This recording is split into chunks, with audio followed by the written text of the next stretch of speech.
A Catalunya els boscos representen un patrimoni natural mil·lenari i ara som una de les regions més aforestades d'Europa. Però darrere de les xifres hi ha una realitat molt fràgil i un component emocional que s'allunya d'aquestes dades, d'aquestes estadístiques. I és que, com ja sabeu, molts d'aquests boscos viuen en l'abandonament o en la seva dinàmica asilvestrada. I aquí és on entrem en el debat. Volem un paisatge de postal, on els experts coincideixen en la riquesa de la biodiversitat, o volem un bosc gestionat per un rendiment, on també els científics coincideixen en la riquesa de la biodiversitat. Per tant, cal que fem una gestió? Hem de posar criteris contundents a aquesta gestió? Hem de deixar els boscos anar fent en una dinàmica natural sense que ningú els toqui?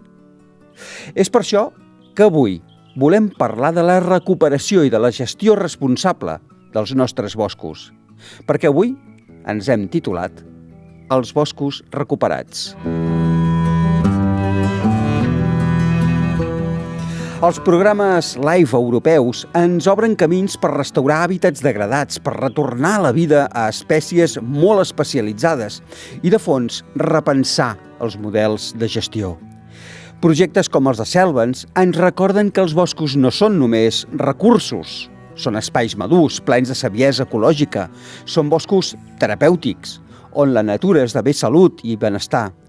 És cert que cada vegada més persones busquen al bosc aquesta pau, aquesta connexió amb la natura. I fins i tot això pot generar controvèrsia. Al voltant dels arbres monumentals apareixen altars improvisats amb espelmes, símbols de figures de déus, deesses. Per alguns, això és un acte de respecte i de gratitud, però per altres, una clara alteració del que hauria de ser només natura. Sigui com sigui, ens mostra fins a quin punt els boscos són un mirall de les nostres necessitats profundes i de com ha canviat la nostra relació amb els espais verds. Però el bosc no és només emoció, també és ciència i és responsabilitat compartida. Però alhora sempre pensant en el bé comú i en els beneficis saludables, els ecosistèmics, que ens aporta tota aquesta massa forestal recuperada d'unes antigues tales sense criteri. Potser no podem caure ni en la inacció, però tampoc en la tala indiscriminada. Potser només amb uns criteris ferms podrem preservar-los i podrem preservar-nos. Benvinguts i benvingudes. Això és el Pas dels Llops.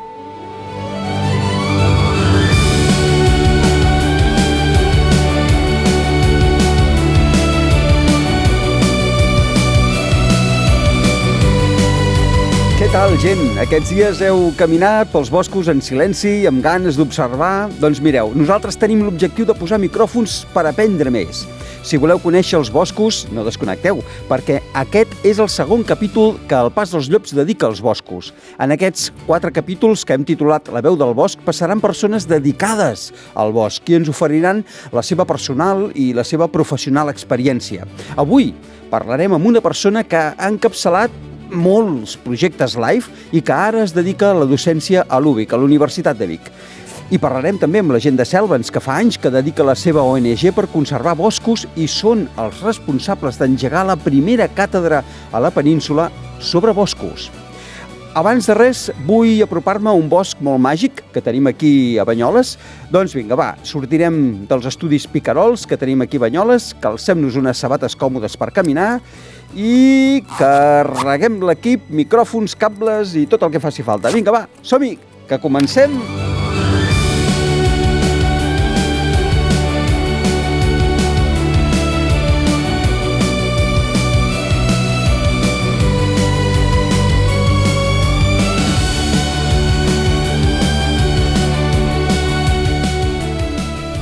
Elba, Irina, què tal? Com esteu?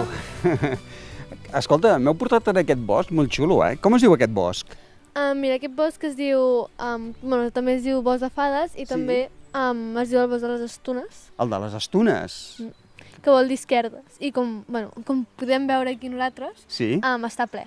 O sigui, cert, hi ha moltes galeries. Aquí a la nostra dreta hi ha una galeria superestreta mig ombrívola, i toca el sol a la part de dalt, però la part de sota és completament ombrívol, ple de galcerans, de falgueres.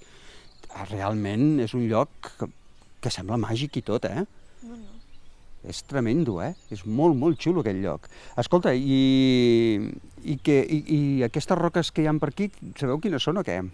Aquestes roques són els travertís. Molt bé, carai. És calcària. Calcària. I és típica dels llocs lacustres on hi ha hagut estanys o rius, però aquí no hi ha estanys, ni rius, ni cap formació d'aigua. Què ha passat aquí? Això és perquè abans aquí hi havia l'estany de Banyoles, però s'ha anat desplaçant per el temps i ha quedat amb aquestes roques. I ha quedat els sediments de calcària, molt bé, carai. No, i ha deixat aquí unes formes molt xules, molt guapes, molt màgiques. Realment deu ser un bosc de fades, aquest, Sí, jo crec que sí. N'heu vist? De moment no cap, però tinc l'esperança que sí que ho veiem. Sí. Carai. Bé, doncs convidem a la gent que pugui venir aquí a passejar i amb una mica de silenci i amb respectes, a veure si és capaç de trobar les fades aquestes, que n'hi ha moltes, diuen, de fades. Sí, la veritat. N'hi ha moltes. El que passa que és difícil de veure-les. Molt bé, molt bé. Quins arbres tenim per aquí? Perquè veig que sí que hi ha molta gent que passeja amunt i avall, se senten molts ocells, i també veig molts arbres, molt grans, a més. Mira, principalment aquí tenim roures i alzines, però aquí també al costat tenim una figuera, allà enmig. Mira-la, sí. Uita-la. I a més ha sortit, d'on ha sortit? D'una esquerda d'aquestes del travertí. S'ha format aquí ben maca, Carai. Sí, molt xulo. I veniu molt aquí a passejar, doncs? Sí, els caps de setmana. És molt relaxant, venir per aquí, ja ho veig, Sí. Sí, és molt xulo, molt maco. Molt bé, escolta, queda apuntat aquest bosc màgic de fades, de les Estunes, aquí a Banyoles. Suposo que aquí, en aquestes roques, clar, com que és calcari, suposo que deuen haver trobat molts fòssils, no? Sí, la majoria dels fòssils estan exposats al Museu de Banyoles, per si algú vol anar a veure. Fantàstic. I fòssils de què? Hi ha fòssils de fauna i flora. O sigui, de plantes i també animals que s'han anat fossilitzant en la roca calcària. Carai, molt bé. Això és una formació que ara no sé si recordo que no arriba als 3 milions d'anys va començar i va acabar fa uns 11.000 anys. Que ho recordo perquè més o menys és quan comença a fer l'erupció el volcà Cruscat. Sí. Que és el període quaternari. En tot aquest període es forma tot aquest bosc, no? Sí. Impressionant, Molt bé. Escolta, moltes gràcies per haver-me ensenyat aquest bosc, molt xulo. Me'n vaig cap a un altre lloc. Ens veiem la propera? Tant. Va, adéu, Elmerina.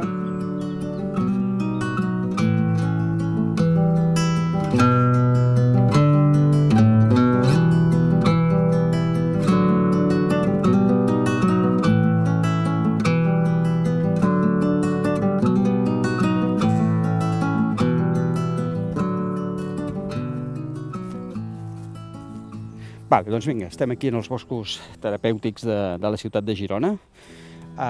I la intenció és trobar-nos amb en Jaume, pugem per aquest talús, és trobar-nos amb en Jaume, que és en Jaume Hidalgo, és un dels responsables de la ONG Selvens, aquí a la Universitat de Girona.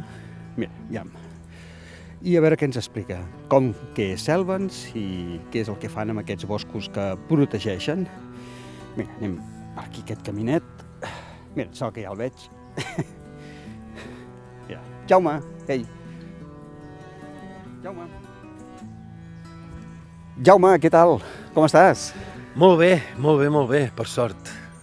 Escolta, dins aquests boscos immensos que teniu per aquí, estem a dins un bosc urbà de Girona, un bosc d'aquests terapèutics que teniu vosaltres, els de Selvens, un bosc urbà que, ara ho dèiem, vull dir, sabem que és urbà perquè sabem que estem a dintre aquí a la zona de Montilivi, de Girona, però l'ambient que hi ha aquí no sembla pas un bosc urbà. És un bosc increïble aquest que teniu aquí a Palau. Sí.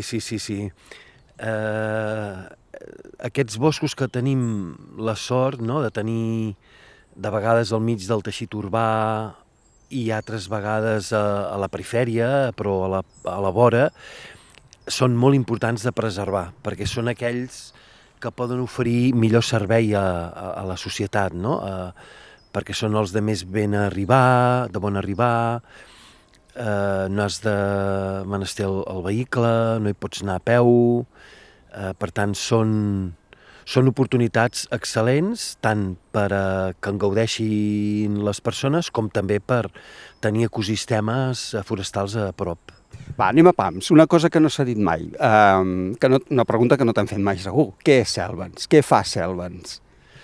Bé, Sèlvens era una divinitat etrusca de fa milers d'anys, no? Va ser una civilització preindoeuropea que va estar dominada pels romans, no? I va desaparèixer, i era això, el déu dels boscos. Ens va encantar, a proposta d'en Jaume Senyer, de l'estimat Jaume Senyer, ens va encantar el nom, no?, per les connotacions que té, no? Sèlvens, que de ben segur els íbers també tenien una divinitat dels boscos, I bé, nosaltres som una ONG que ara estem fent el pas a fundació, per tant d'aquí poques setmanes ja serem fundació, que ens dediquem a identificar, preservar i valoritzar boscos centenaris. N'hi ha gaires de boscos centenaris a Catalunya? Perquè tots els boscos que tenim sempre se'ns ha dit que els han gestionat i els han talat o els han fet una gestió bastant severa fins als 70 o així, o als anys 70, no? Que és quan comença a sortir la bombona de votar. Per tant, pregunta que et feia, hi ha gaires boscos centenaris? Bé, dintre de boscos centenaris n'hi ha de més o menys madurs, no? Aleshores, de boscos madurs, no?, és a dir, que faci moltes dècades que no es tallen, no?, i que hi hagi arbres de 200 o 300 anys i que hi hagin molts de components de maduresa, en tenim ben pocs. Fa de mal dir exactament la proporció, però podria ser potser un 1%, un 2% dels boscos, no? Ara bé, això no vol dir que no haguem de preservar altres boscos que comencen a ser madurs, que comencen a presentar aquests components de maduresa, no? És a dir, arbres grans, fusta gran que s'està reciclant, no? Cavitats, líquens, etc. No? Aquells boscos que fa, posem per cas, 60, 70 o 80 anys que no es tallen, però que en el seu moment es van tallar bé, no? I que per tant ja tenen arbres de 120, de 150 anys, no, inclús de 200, n'hi ha molts que també s'haurien de preservar, per tant, sumar-se a aquests altres boscos que són ja madurs, que són de protecció prioritària. Quin és l'objectiu? L'objectiu seria arribar a un 10% dels boscos que amb el temps esdevinguin madurs.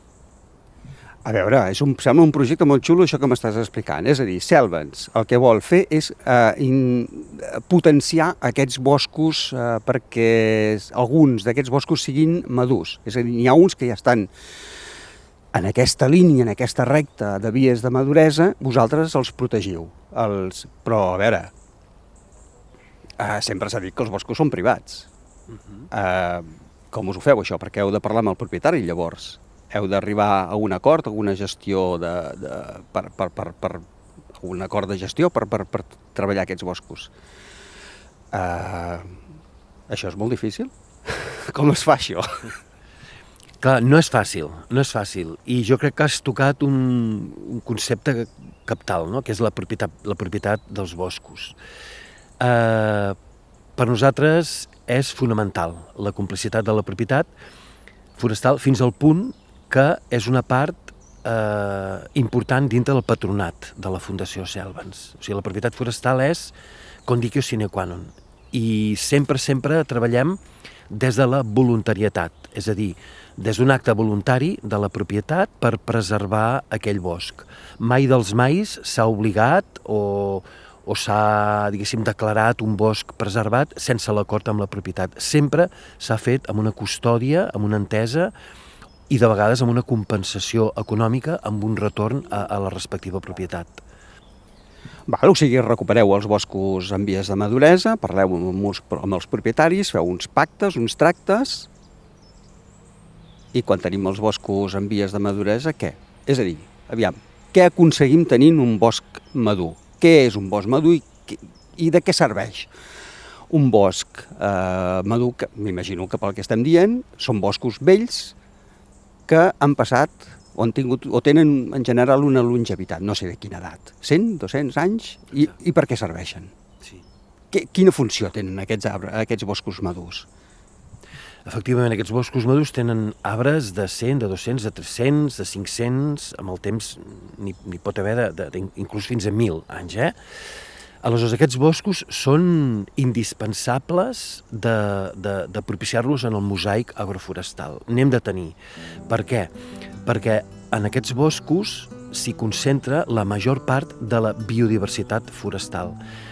Esdevenen l'ecosistema terrestre més biodivers, gràcies a tota aquesta fusta morta, aquesta fusta de gran diàmetre, les cavitats que generen, tot aquest reciclatge, i apareixen infinitats de microorganismes i tota la piràmide és molt més completa. Però més, són embornals, són estocs de carboni molt importants. El sòl forestal esdevé cada vegada més profund i, per tant, això és un magatzem de carboni molt important que continuen sempre eternament fixant carboni, perquè el bosc madur va configurant com un micromosaic que sempre està en funcionament, sempre hi ha arbres creixents, sempre. Aleshores, el sòl esdevé cada vegada més profund i, per tant, també és com una esponja, quan plou molt, que fa que l'aigua vagi baixant més a poc, és a dir, més de forma regulada. Fa com la neu, va baixant a poc. I, per tant, ajuda molt més a un escolament superficial més controlat, ajuda a controlar aquestes avingudes, aquestes inundacions, i fa que hi hagi molta més infiltració i, per tant, recàrrega dels aqüífers. Per tant, és el mecanisme més interessant per produir aigua blava ben regulada i de qualitat. I, a més, tenim que són les estructures més resilients, perquè, com tenen més diversitat en espècies, sempre hi ha alguna espècie que és capaç d'adaptar-se a aquella circumstància climàtica, Afegit que els arbres més grans són els que estan més capacitats per aguantar episodis de secada, etc. Per tant, en el seu conjunt, són els que generen més serveis ambientals o serveis ecosistèmics. Hi ha un parell de coses que has dit que m'han interessat molt. És a dir, aviam, si ho entenc bé, els boscos madurs són capaços de sustentar aquest sòl a l'erosió de l'aigua? Efectivament, perquè amb el temps, amb el pas de les dècades, aquests arbres que es van afegint en el sòl, que van caient i que van formant un sòl cada vegada més profund, actuen com a dics, com a microdics continus, que fa que l'aigua sempre vagi trobant, amb el seu pas, com obstacles per agafar força i, per tant, erosionar. Són sòls, per tant, que queden molt més recoberts, queden més protegits i, per tant, són els més eficients a l'hora d'evitar l'erosió. Jo, de fet, això ho vaig aprendre d'uns enginyers forestals a Ucraïna. En una visita tècnica, doncs, cada vegada que passaven per una fondalada, veia que uns metres, 50 metres abans o 100 metres abans i després de la fondalada era un bosc madur. I els hi vaig preguntar com és que hi ha aquesta estructura madura justament a totes les fondalades, i em van explicar això. Estic parlant de fa poder 30 anys, I sí, era un criteri per evitar avingudes i l'erosió, fomentar aquesta dinàmica natural, perquè els arbres grans que van caient fan de microdics o dics directament, i la fusta en descomposició va aprofundint el sòl i al final és una esponja. O sigui, al final tenim que són ecosistemes amb un sòl molt i molt fèrtil i molt profund, i el sòl és la part més important del bosc. Clar, tot el que m'expliques sembla una idea molt xula, que potser hauríem de tenir-la com un objectiu a aconseguir aquests boscos en el nostre paisatge a Catalunya, que no ja hem dit que és difícil de tenir-los, però a nivell de polítiques i a nivell de treballs amb associacions, amb entitats i tot, aquest és un objectiu compartit. Rebeu suport, ajut d'administracions, Europa, o esteu sols? Hem estat sols fa temps que vam estar bastant sols. Perquè sembla un projecte una mica complicat, i a llarg termini. Sí, és un projecte totalment a llarg termini, a molt llarg termini, perquè si ja a l'enginyeria forestal es planifiquen coses que no veuràs, no? Com a tècnic, no? Perquè planifiques a 40-50 anys. No?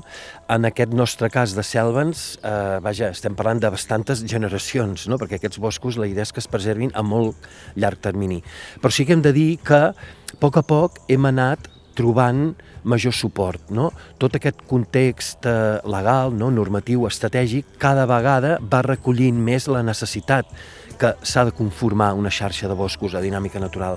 I, de fet, els últims anys hem cooperat amb la Generalitat de Catalunya per fer una diagnosi de quins boscos tenim protegits al país, quins boscos tenen vocació protectora. I el resultat és que, amb vocació protectora, que vol dir que hi ha alguna eina que diu que en allà s'ha de fomentar la dinàmica natural, el 5,15% dels boscos de Catalunya tenen aquesta vocació protectora, especialment a l'alta muntanya.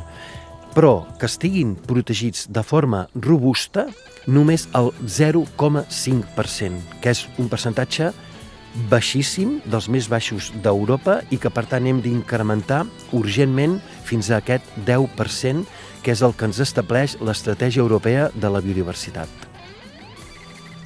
Mira, ara aquest matí, si el trobo, aquest matí estava llegint una notícia que m'ha arribat, que és, això és actualitat absoluta, deixa'm-ho buscar. Mira, del diari de Girona. Avui, Avui, amb científics del CREAF. Radiografien més de 50 arbres monumentals de les comarques de Girona per saber l'estat de salut. Els primers resultats confirmen que molts d'aquests arbres centenaris són ecosistemes per si mateixos. En alguns s'han comptabilitzat fins a un centenar d'espècies de plantes i animals. No obstant això, una part important presenta malalties o plagues que amenacen la seva conservació. Arbres monumentals, hi ha uns... no arriba a 300 arbres monumentals a Catalunya. És a dir, estem descobrint encara ara la riquesa amb aquests boscos vells. Exacte, i aquí estan parlant de 50 arbres, però és que pensem que els boscos ancestrals per hectàrea tenien dotzenes d'arbres així, dotzenes, és a dir, en el territori teníem milions d'arbres grans, no? Amb tota una dinàmica natural, no? I efectivament, el fet que aquests arbres, amb el temps, no? Amb aquella superfície, amb aquella rugositat, s'hi van acumulant líquens, no? Molses, van apareixent els fongs de descomposició, totes aquelles deformacions dels arbres grans, no? Tots aquests dendrotelms, no? Que són aquestes cavitats, no? Totes les caborques, etc. És a dir, tot això són elements, components de maduresa, que són els que afavoreixen aquesta biodiversitat. Per tant, efectivament, cada vegada es van farcint de més i més i més diversitat tant de flora com també de fauna, no? I si ja arbres sols són tan importants, imaginem-nos ecosistemes sencers, no? On existeixen molts arbres d'aquests, no? Per això, justament, són els ecosistemes terrestres més biodiversos. A part d'això, sé que fa uns anys, no em voldria equivocar, em rectifica si m'equivoco, sé que des de la Universitat de Girona es va establir un estudi sobre les propietats d'aquests boscos vells a nivell de salut de les persones i es va determinar que, efectivament, I això no és esoterisme, és científic i hi ha un estudi que està penjat a internet i es pot consultar fàcilment, que parla sobre els beneficis, sobre el reforçament dels sistemes immunològics de les persones. I això és un treball de Selvens que veu excitar a vosaltres? Bé, nosaltres hem desplegat una línia, no?, que, diguéssim que gràcies a la funcionalitat terapèutica, no, aconseguim la custòdia de determinats boscos, no? Però només en unes circumstàncies molt concretes. Vam organitzar fa uns anys, no, el 2019, el tercer congrés internacional sobre el potencial dels boscos en la salut, que el primer va ser a Alemanya, després a Àustria, i el tercer el vam fer aquí a Girona, amb un esclop i una espardenya, però ens en vam sortir. Va ser un repte majúscul, però per sort va ser tot un èxit, no? I va venir les eminències, no?, en aquesta temàtica de tots els continents. Van venir 300 i pico experts, no? I efectivament, de fet, és com estrany, no?, que ens sobtem que anar al nostre medi, no?, que és el bosc, més o menys sabanoide, però que és el nostre medi, doncs resulti beneficiós, no? És com xocant, no? És com curiós que ho haguem inclús de demostrar, no?, que anar al nostre medi és beneficiós, no? Però efectivament ho és a nivell fisiològic, perquè en el bosc hi ha infinitat de substàncies volàtils orgàniques que interaccionen amb el nostre organisme, que nosaltres no podem sintetitzar i que a través de la pell o a través de la respiració ens ajuden a enfortir el sistema immune. Però més, a nivell psicològic, aquests boscos, com més madurs, millor, ens susciten, diguéssim, un major confort, una major sensació de protecció, perquè aquests boscos més madurs són com grans coves, no?, que no són claustrofòbiques, al revés, tens molt d'espai, perquè són boscos molt més nets del sotabosc, no?, i pots transcórrer molt millor. I, per tant, tota aquella sensació se suma a la part més fisiològica. Per tant, ens hi sentim molt millor que no pas a la ciutat o en un espai degradat. Jo ara estava pensant, i a més, això és un indicador tremendo de com les persones ens hem arribat a distanciar tant i tant i tant del nostre propi medi natural, el bosc, perquè som de bosc. Sí, jo crec que, a mesura que no sé quan anem descobrint altres formes de vida a l'univers, perquè és evident que n'hi ha, perquè hi ha milions d'estrelles i de planetes, etc. Però jo crec que costarà trobar una espècie que s'hagi separat del seu medi i que després com que se sobti que tornant al seu medi és beneficiós. O sigui, som una espècie i que s'hi sent bé, o sigui, i que a sobre ho hagi de demostrar científicament, no? És com bastant curiós,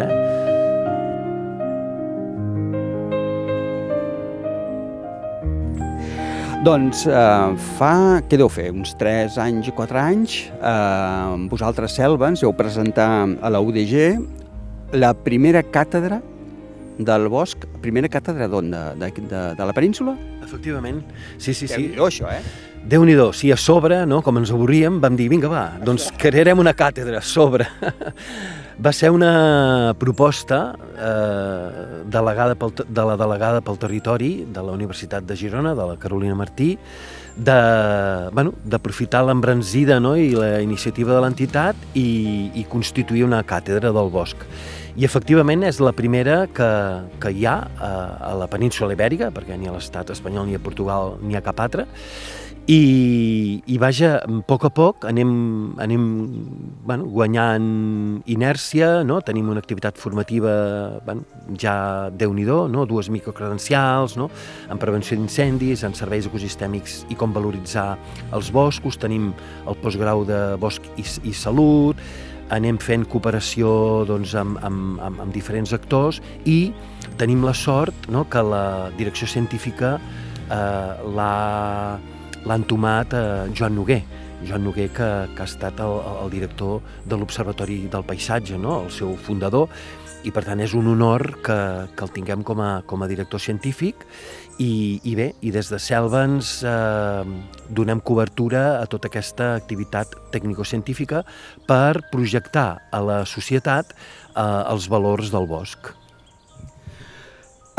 Si volem més informació, Jaume, sobre Selvens i les coses que feu, activitats que vosaltres proposeu, on teniu alguna adreça d'internet, alguna adreça web, una pàgina web, un telèfon? Sí, és molt senzill, és selvens.ong i bé, d'aquí ben poc, com hem dit abans, serem fundació, per tant ja podrem signar contractes de col·laboració empresarial, no?, per a les empreses que vulguin protegir boscos i que gràcies a aquesta acció doncs, puguin desplegar doncs, els seus compromisos ambientals, no? És a dir, compensar la petjada ecològica, la hídrica, la del carboni, el capital natural, gràcies a la preservació de boscos d'alt valor ecològic. Per tant, creiem que serà una millor plataforma per desplegar tota aquesta tasca, no?, i ajudar a conformar aquesta xarxa de boscos madurs, no?, tan i tan necessària per a la societat i per al territori. I que ciutats com aquesta de Girona tingui a dues passes un bosc com aquest és increïble. Jaume, moltes gràcies per haver passat pel Pas dels Llops. Ens anem veient per aquests boscos. Un plaer i sempre que vulgueu. Ens hi trobem. Va, a reveure. A reveure.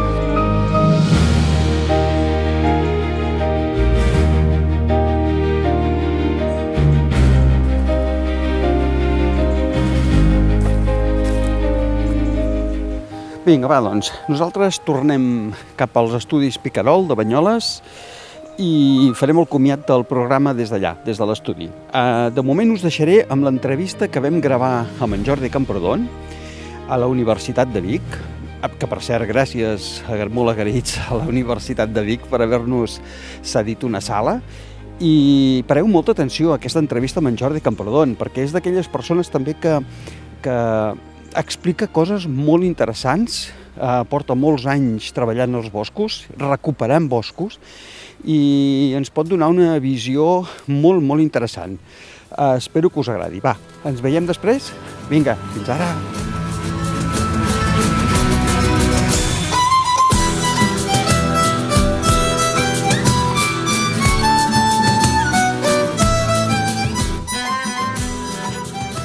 Jordi Camprodon, què tal? Com estàs? Bona tarda, Miquel.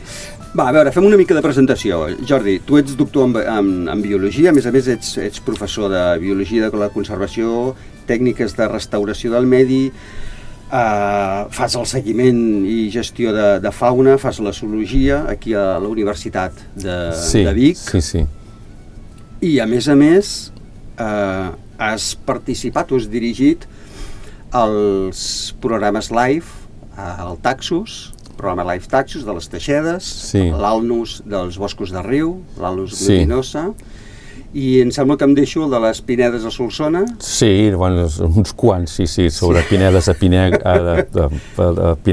pinassa a Catalunya, i després sobre boscos mediterranis també, que aquests doncs no n'era el coordinador, però hi participàvem com a grup.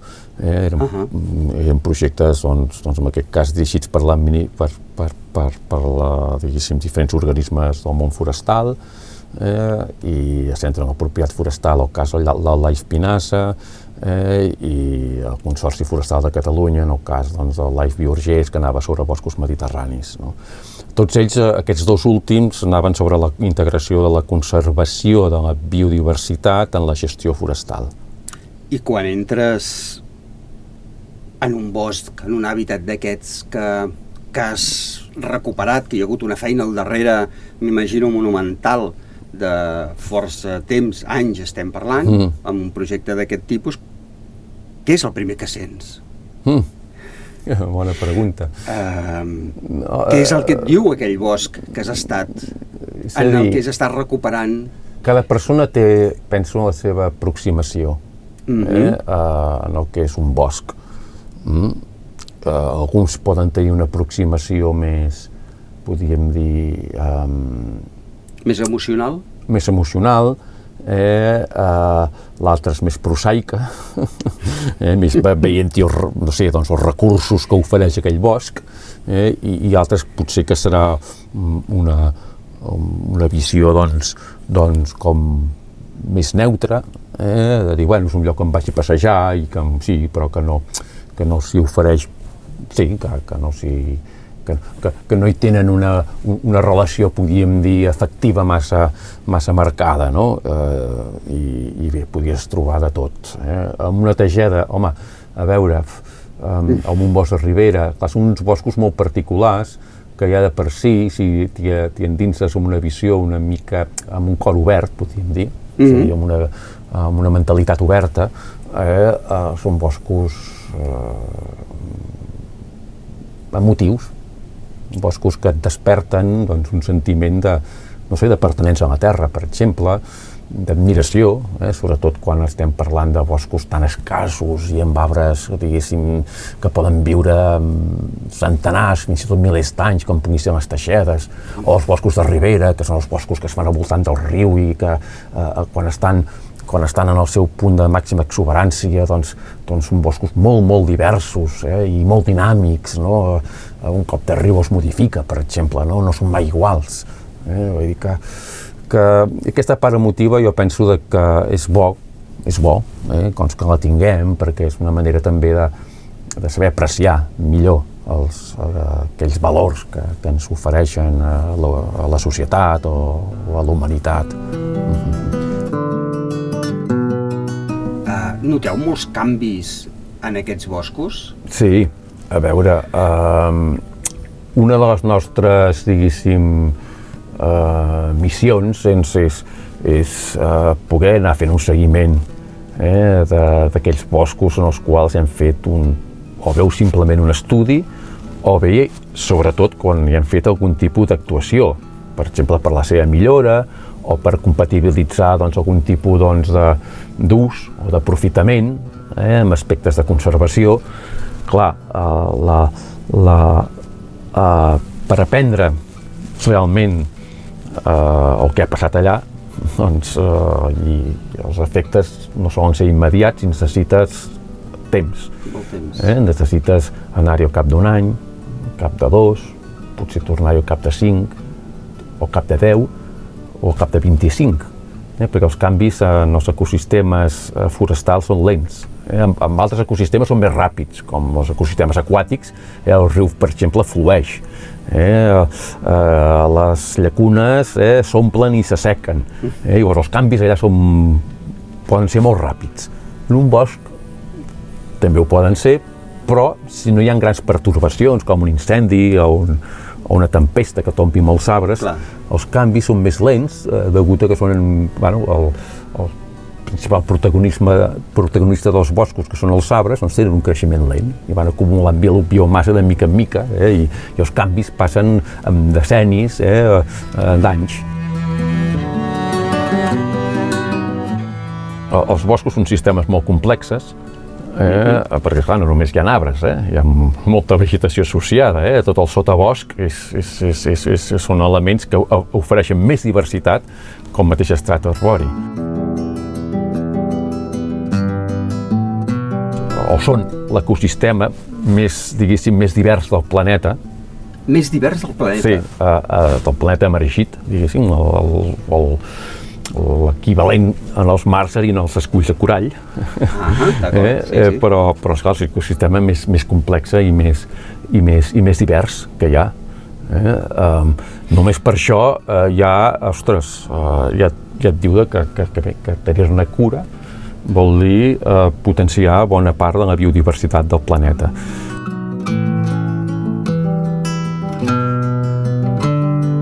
Però després compleixen funcions ecològiques bàsiques, a nivell global, doncs, regulació dels règims hídrics, protecció del sòl, en última instància regulació del clima.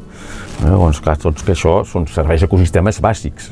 Si desapareguessin els boscos del planeta, doncs tota la circulació atmosfèrica et canviaria, per exemple, no? Si desapareixen boscos en zones d'alt risc d'erosió degut a pluges torrencials, doncs podem perdre el sòl. Però atenció, a veure, no vol dir que un lloc que s'hagi, per exemple, cremat, doncs allò sigui un desert. No. Per exemple, els incendis forestals formen part de la dinàmica dels nostres ecosistemes mediterranis, I sobretot i boreals. Té aquesta facilitat innata, suposo que per rebrotar davant d'un incendi, no? Exacte. Això, al llarg dels decennis, hem après que el millor que podem fer amb un bosc que s'ha cremat és deixar-lo fer, que regeneri per si mateix. Només és recomanable intervenir quan, per exemple, veiem que processos ecològics bàsics, com és la preservació del sòl, puguin estar compromesos. En zones, per exemple, de clima semiàrid, com puguin ser al sud del País Valencià, doncs allà, home, atenció, que si hi ha boscs, incendis molt recurrents sobre un mateix terreny, atenció, que no ens trobem després que, a més, amb el context de canvi climàtic, que fenòmens així extraordinaris, com puguin ser pluges torrencials, ja ho hem vist amb la Dana, vull dir, escolta, allò arrossega aquestes pluges torrencials una gran quantitat de material, que si hi ha una bona coberta forestal queden més protegits, això és evident. Ens neteja l'aire, ens fa aquesta recollida d'aigües, el control de l'erosió... Sí. Atenció, que el bosc també el que fa és que després hi hagi menys aigües circulants, això també hem de ser conscient. Que ara s'està parlant molt d'això, també. Però bé, aquests boscos, és perquè els humans ho interpretem tot des del punt... tot. Tenim la tendència a interpretar-ho des del punt de vista d'això, que et deia abans, dels serveis ecosistèmics. Doncs ara tindrem dos serveis ecosistèmics una mica més reduït perquè s'està creixent molt el bosc. Sí, potser sí, l'aigua potser es reduirà, però a veure, aquell bosc està recuperant terrenys que eren bosc abans que els humans. És a dir, que no estan fent altra cosa que seguir, doncs, per dir-ho d'alguna manera, una llei natural, que és diguéssim, renovar-se. La seva dinàmica natural? Segueixen la seva pròpia dinàmica natural. Llavors, circularà menys aigua? Sí, doncs potser, i clar, aquí es planteja un dilema, què hem de fer, doncs? Reduir aquests boscos? Bé, això s'està parlant molt, doncs, mira, escolta'm, sí, que hi pots introduir en la gestió com un element, ja està bé, perquè després amb aquesta gestió pots igual aconseguir altres efectes com és reducció del risc d'incendis, pots obtenir una sèrie de béns i serveis, doncs el forjó de fustes, de llenyes, bolets, altres, vull dir que ja està bé, però no ens hem d'obsessionar, penso jo. No ens hem d'obsessionar, és que ara no hi ha tants boscos, hi ha tanta biomassa arbrada que no tindrem aigua. Bueno, escolta'm, potser que també aprenguem a reduir el consum d'aigua, no?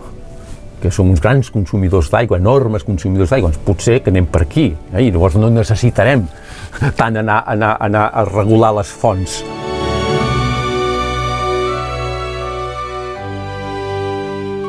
I a més, si tenim en compte que el cicle de l'aigua l'hem complicat molt, perquè som uns reguladors en espais naturals o en espais urbans de l'aigua. Comencem a reduir el consum. Necessitem tantes granges de porcs que consumeixin grans quantitats d'aigua, necessitem grans implantacions de regadius que són grans consumidors d'aigua, i ens podem alimentar igualment de productes de secà. Queda feta la reflexió. Sí, i una altra cosa, gestionar, que per això es parla molt, ara amb el tema de l'aigua,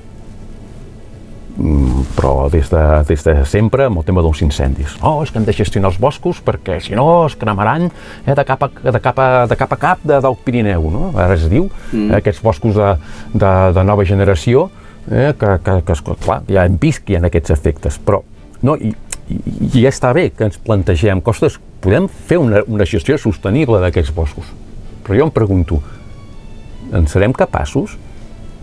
I tenim capacitat d'arribar-hi? És a dir, amb els milers d'hectàrees que hi ha només a Catalunya, de boscos, per exemple, mediterranis, que no són rendibles per res, totes aquestes pinedes de pi blanc, molts alzinars, sobretot quan parlem de la Catalunya interior o quan parlem del Camp de Tarragona o de les muntanyes de les Terres de l'Ebre, som capaços de gestionar tot allò? No ens seria més útil potser començar a dir, bueno, allà on no arribem, intentem, no sé, implementar doncs, solucions basades en la natura. Deixem que la natura també faci el seu pas, intentem renaturalitzar aquests ecosistemes, que siguin més resilients,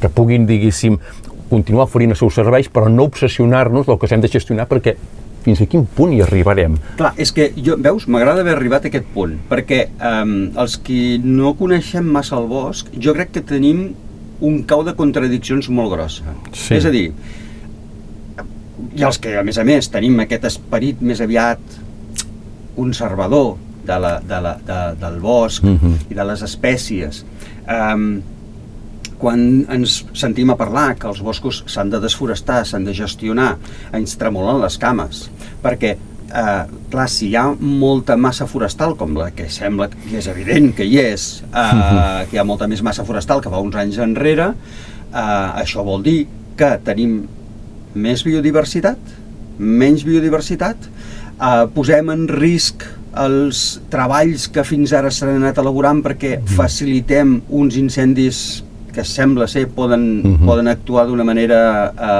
brutal i deixar tot el paisatge ras. Com més complexes són els ecosistemes, més capacitat tenen d'oferir, diguéssim, diferents serveis als humans, però alhora doncs, també tenen més capacitat d'autoregular-se i de ser molt més, diguéssim, de complir amb diferents, podríem dir, funcions ecològiques. Per exemple, ara comença ja a acceptar-se que els boscos poden cremar, que potser, diguéssim, home, escolta'm, està bé que intentem apagar-los, però potser en alguns casos fins i tot es podrien deixar cremar, perquè formen part de la seva pròpia dinàmica, amb unes condicions que no afectin events, diguéssim, a les infraestructures humanes i, evidentment, a la vida humana, doncs això està per descomptat, s'ha d'assegurar que no hi hagi cap dany, en aquest sentit. Però en zones de muntanyes d'aquestes que estan despoblades cal que invertim grans recursos i fins i tot risc de vides humanes que puguin ser, per exemple, dels propis cossos de bombers per apagar un foc que està afectant una pineda de pi blanc que està demanant de crema'm, perquè són boscos que estan, diguéssim, adaptats al règim d'incendis. Després allà vindrà una zona oberta, que hi creixeran plantes d'espais oberts, que poden estar poblades després per conills, per llebres, per perdius, per les àguiles que s'alimenten d'aquests perdius, és a dir, que són ecosistemes que al cap de res, immediatament després que un paisatge cremat és dantesc, una vegada s'ha cremat, clar, allò a veure, Jordi, ara m'estic imaginant les teixedes cremades i se'n posen els pèls de punta, perquè és un treball que s'ha fet durant, 4 anys es va treballant? Sí, no? I tota aquella feina de recuperació de l'hàbitat i podríem parlar i traslladar el pensament als projectes lirons, als projectes de tortuga terrestre, als projectes de papallones... Home, sí, també és un altre, diguéssim, ara introduiré un element de gestió important, que és el de la priorització, no? Clar, quan deia això home, podem deixar cremar, no em refereixo a qualsevol lloc i a qualsevol preu, vull dir que... No, les teixedes no me les toc. Bueno, hi ha petits incendis, hi han resistit, per exemple, la famosa teixeda de Cosp, hi han passat algun incendi per allà, i doncs clar, aquests elements, per exemple, d'alt valor patrimonial, com puguin ser aquestes teixedes excepcionals o boscos que tenen uns valors, podríem dir, multifuncionals importants, clar, evidentment aquests interessa preservar-los, però abans hi ha boscos joves que acumulen molta biomassa, que les seves perspectives de poder tenir algun tipus de rendiment, per exemple, econòmic, són molt limitades, per no dir nul·les. Allò, dius, si es crema, potser en canvi serà una oportunitat per altres plantes, per altres animals i fins i tot per possibles recursos. Pensa que, clar, aquests boscos, abans que hi fóssim nosaltres, abans del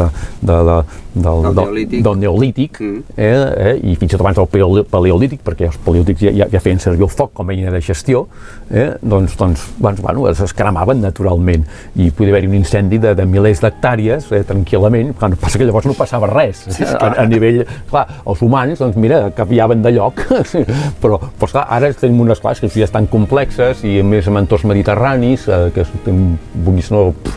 tenim zones densament poblades, altres que s'estan despoblant, i que esclar, que també és un drama, des del punt de vista humà.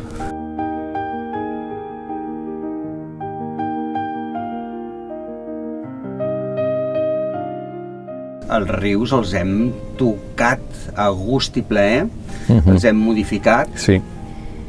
Hem alterat, suposo, les estructures del bosc de ribera, fins i tot les formes del riu, les illeres. S'ha dit sempre que el riu, l'aigua, el sistema aquàtic, que és un sistema que és el més perjudicat per acció antròpica. Vosaltres els heu, amb aquest programa ALNUS, els veu intentar recuperar, reforçar poblacions del glutinosa, del vern.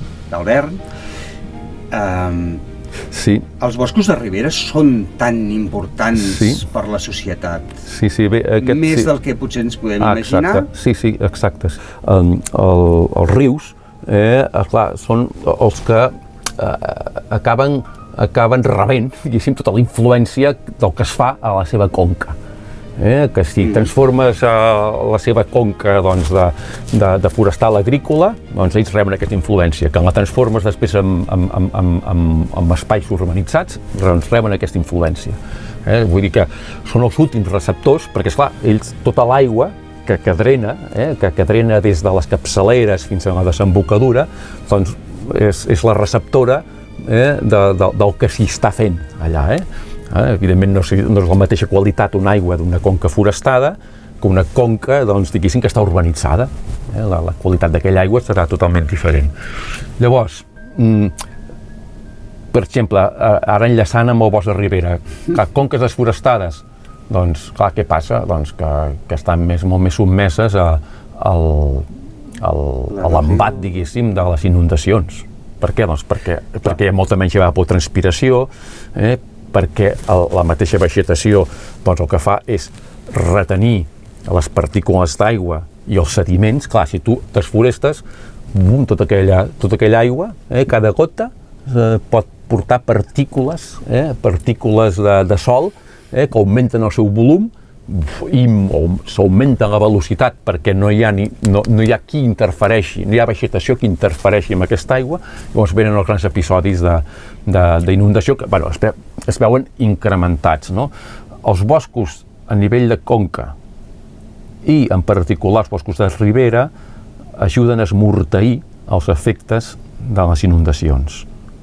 Llavors això ho hem de tenir clar. Que en tant, com hem vist amb els episodis, diguéssim, d'aquests temporals, com el Leslie, el Glòria i d'altres, doncs que tot plegat, ostres, ens espantem perquè veiem boscos de ribera que han caigut molts arbres. Doncs és normal, forma part de la dinàmica dels ecosistemes, però si ara diu, doncs traiem tots els boscos, tots els arbres de ribera, i a més, doncs hi posem unes esculleres aquí, perquè ens protegeixin els camps al costat i amb unes motos. Doncs allò que estàs fent és augmentar el problema. Qualsevol escullera, qualsevol moto que estàs fent és portar el problema al veí. Perquè què fas? Amb aquell tros que està canalitzat, en certa manera, hi ha rius que també acaben sent canals, però només que hi hagi una escullera hi ha una certa domesticació, canalització del riu. Augmenten la velocitat de l'aigua i, per tant, quan aquesta aigua surt a la zona canalitzada o la zona, diguéssim, on hi ha aquestes motes, aquestes esculleres, doncs, bum, desborda aigües més avall i, clar, llavors inunda els camps, inunda els pobles.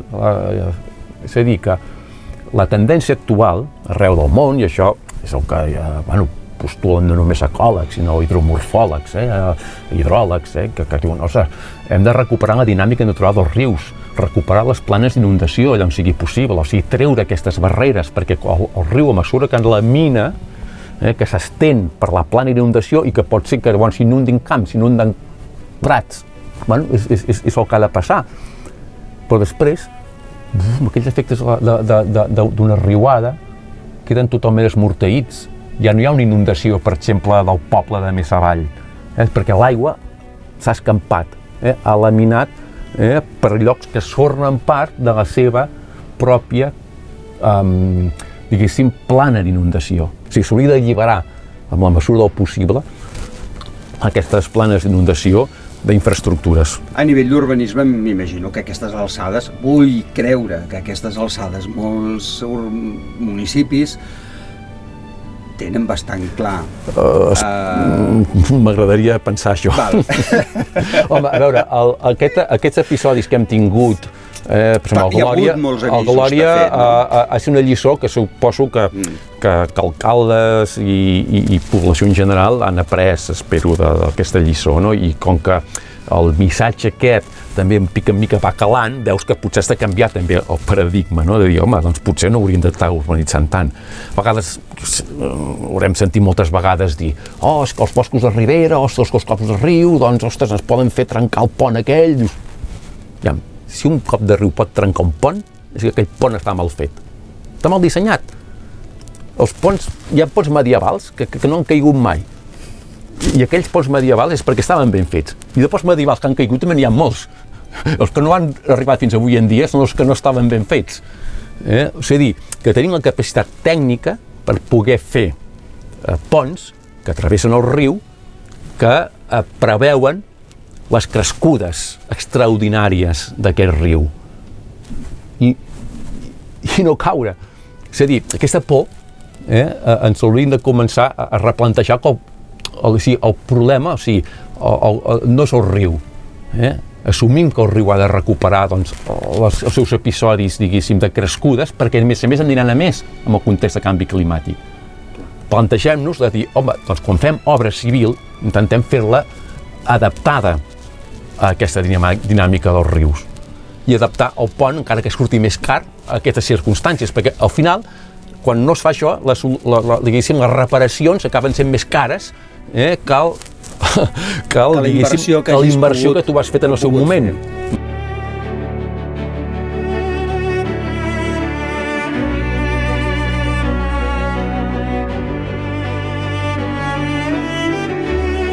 Tot allò que puguem fer nosaltres per intentar que la nostra activitat com a humans no, diguéssim, perjudiqui a la natura, home, benvinguda sigui, perquè estem anant en contra de les pròpies lleis naturals. Lleis naturals vull dir, esclar, doncs mira, des de les lleis de la termodinàmica fins a, diguéssim, a les lleis ecològiques. Si anem en contra d'això, sí ens trobarem en problemes.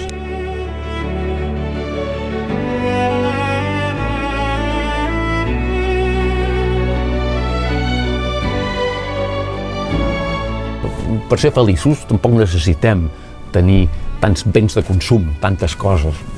Intentem ser una mica més humils i intentar valorar el bo que tenim, que dius, ostres, estem privilegiats, de fet a nivell planetari en aquest país i a tota Europa i tot el món occidental vivim fins i tot gairebé diria que per sobre el que és la capacitat de càrrega dels nostres ecosistemes, però dius, home, ens cal urbanitzar tant?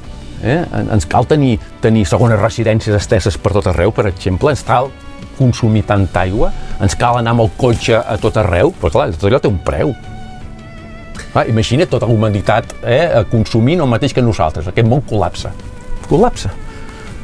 Estem amb les 3 R's famoses que sempre se'ns ha explicat i potenciat el reciclatge, però al cap i a la fi sembla que la R més important és la d'aprendre a reduir. Sí, reduir, exacte, el decreixement. El decreixement.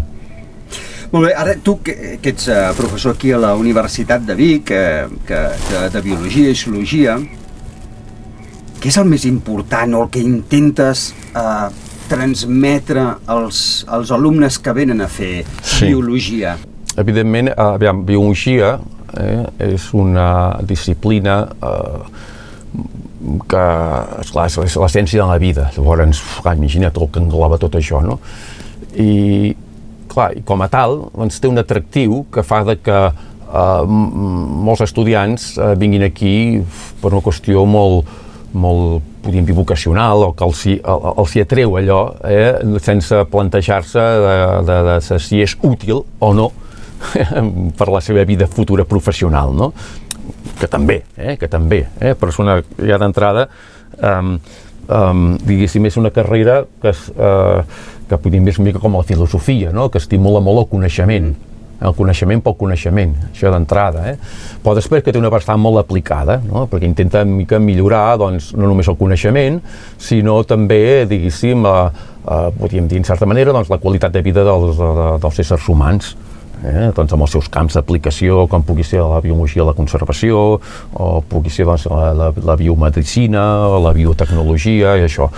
Llavors, clar, tot això, per les interaccions que té amb la vida humana, doncs té un vessant purament científic, i això és el que intentem inculcar aquí, el coneixement científic o científico-tècnic, fins i tot, perquè també en el nostre grau de biologia, a més aquí a la Universitat de Vic, intentem, diguéssim, fer-lo molt aplicat, malgrat que és una biologia general, doncs fem molt, diguéssim, l'orientem molt cap a l'aplicabilitat que pugui tenir aquest coneixement, doncs, en la vida professional, diguéssim, dels estudiants.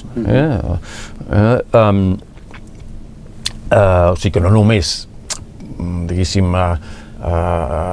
puguin ser professionals que es dediquin al món de l'ensenyament o de la recerca, sinó que puguin aplicar, doncs, aquests coneixements, doncs, si treballen, doncs, en temes de gestió ambiental, per exemple.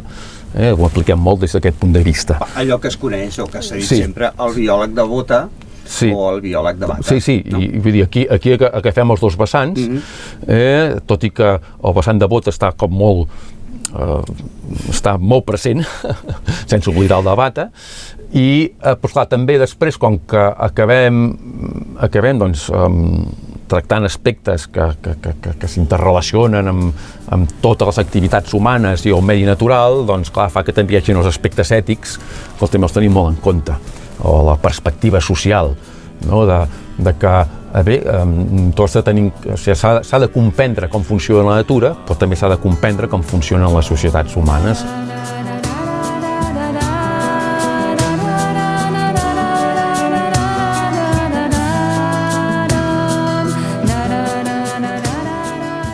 Després de tot aquest temps de dècades de recerca que deus portar, si anem sumant, no et vull fer gran, però són molts anys ja que portes treballant en programes i en la docència. Ets optimista amb el futur dels boscos? Mira, depèn del dia em llevo més optimista, depèn del dia em llevo més pessimista. Sí, no és una bona pregunta, perquè jo me la faig, i que intentes imaginar quin és el futur. Clar, una cosa és imaginar-te'l i intentant veure... No, jo t'ho dic perquè, a més, fent guiatges amb escolars, sobretot primàries, hi ha com un neguit bastant important, amb el canvi dels climes, de les pèrdues... Jo estava molt preocupat i era molt pessimista. Però, per un cantó, tinc esperança, doncs, amb l'espècie humana, tot i que moltes vegades la poso molt en qüestió, però tinc esperança de que ens, portats a l'extrem, doncs, podem arribar a treure el millor de nosaltres. Però per l'altre, el que a mi m'està ajudant, a mi, personalment, diguéssim, tirar endavant, amb una visió, podria dir, més optimista. A llevar-te cada dia. Sí, llevar-me cada dia amb bon humor, és pensar que tot és, diguéssim, impermanent, saps? Nosaltres mateixos som impermanents, doncs morirem, i bé, acceptem que ens morirem, i un cop acceptat això, doncs acceptes que tot és canvi a la vida, a la natura, i que independentment del que fem els humans, la natura, la vida en la Terra, doncs se superarà, ens superarà la nostra existència, a tu i a mi, i a totes les catàstrofes que puguin haver-hi, la natura, això, diguéssim, tindrà capacitat, diguéssim, de resposta. També, home, evidentment això no és un cant que digui, bueno, com que es pot... Tirem la tovallola, no? Sí, que tirem la tovallola o que puguem fer el que vulguem. Però, ostres, no sé, és dir, acceptem que hi ha canvi, acceptem que, per exemple, quan un bosc es crema, allò no és la fi, sinó que la vida es recupera de manera immediata, va recuperant de mica en mica, i al cap d'un any, al cap de 2, al cap de 5, doncs, ostres, aquell paisatge va canviant i es va tornant més ric, més complex, més fins i tot amable des del punt de vista paisatgístic. Doncs intentem comprendre això i potser ens traurem bastant d'estrès i preocupacions de sobre. Si haguessis d'identificar un hàbitat que puguis relacionar al país, a Catalunya, quin hàbitat et quedaries? Quin diries que... D'entrada, a Catalunya tenim el gran avantatge de que és un dels països més diversos que hi ha, podríem dir, el continent europeu. Hi ha un tipus d'ecosistema que em té el cor robat, entre altres vegades perquè és molt fràgil i molt escàs al país, que són els boscos madurs. No n'hi ha gairebé de boscos madurs, perquè els boscos han estat secularment molt aprofitats. Sí. Llavors, ostres, quan tu t'endinses un bosc madur, amb aquesta visió que et deia àmplia, generosa, amable, receptiva, ostres, quedes meravellat, dius, ostres, però aquests arbres tenen 200, 300, 400 anys i estan coberts de molses i de líquens, i aquí, ostres, aquest arbre ha caigut i aquesta fusta morta continua en vida, i aquí surten escarbats per aquí, papallones per allà, fongs, amb totes les seves varietats. O sigui, són realment uns grans, diguéssim, contenidors de biodiversitat, no? Contenen la bona part de la biodiversitat que hi ha en els boscos, està associada als boscos madurs, i són els més escassos, a part doncs, de que paisatgísticament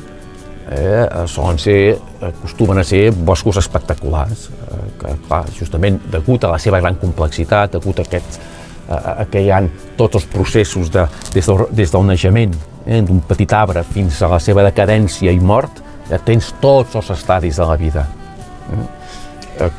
Llavors són dos ecosistemes que, degut a la seva escassesa, degut a la seva fragilitat, valdria la pena preservar i potenciar. I de fet, part de la feina que hem fet sobretot des de diferents institucions, com el Centre de Ciència i Tecnologia Forestal de Catalunya, on també treballo, des del mateix CREAF, que és el Centre de Recerca i Aplicacions Forestals de la Universitat Autònoma, i des de diferents institucions que hi ha, o diferents associacions que hi ha, com l'associació Selvens, és a dir, clar, ja comença a haver-hi des del món científic i des del món associatiu, i podríem dir fins i tot impregnant el conjunt de la societat una major consciència per la preservació d'aquests boscos. Que abans deies el tema dels beneficis terapèutics que puguin tenir. Els boscos en general el tenen, però aquests boscos en particular és que allà podríem dir que si no la tenies se't desperta l'espiritualitat. Doncs ens quedem amb aquesta imatge tan dolça. Moltes gràcies, Jordi. Gràcies a tu. Gràcies per haver passat pel Pas dels Llops i escolta, et deixo aquí amb els teus alumnes a la universitat. Ens veiem l'altre dia. Moltes gràcies a vosaltres. Va, salut. Vinga, salut, adéu.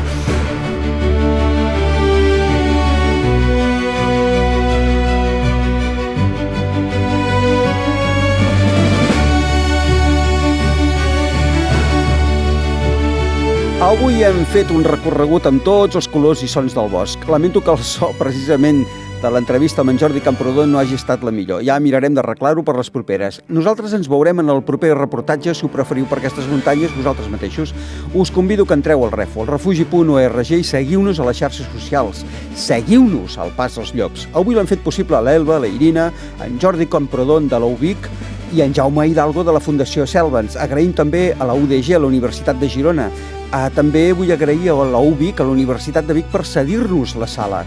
Sobretot, vull agrair en especial als alumnes de segon de batxillerat, a la professora de música i al professor de física de l'IES Altaia, de l'Altea, que són els responsables d'aquesta banda sonora que ens acompanyarà per trobar la veu del bosc en aquests 4 capítols. Un mantra que neix per descobrir la natura, una història que és molt curiosa i que podreu llegir a través de la web que us penjarem en els crèdits i que us ha parlat en Miquel Alemany. Abans de marxar, recordem que els boscos són ecosistemes molt sensibles al soroll aliè i a les iniciatives individuals. Respectem la seva naturalesa. Modificar-la, alterar la seva sinfonia, no ens apropa ni integra més al medi natural. Al contrari, ens allunya. I això a les fades i els follets els emprenya molt. Perquè ja ho sabeu, al bosc millor no tocar res i al medi natural no hi hem de deixar cap mena de rastre. Jaume, si jo et dic visca la terra, què em diries? Doncs lliure, i sobretot visca perquè hem d'aconseguir recuperar aquesta harmonia amb el nostre planeta, hem d'accelerar aquest equilibri com sigui, però també per raons identitàries, per tant, visca la terra.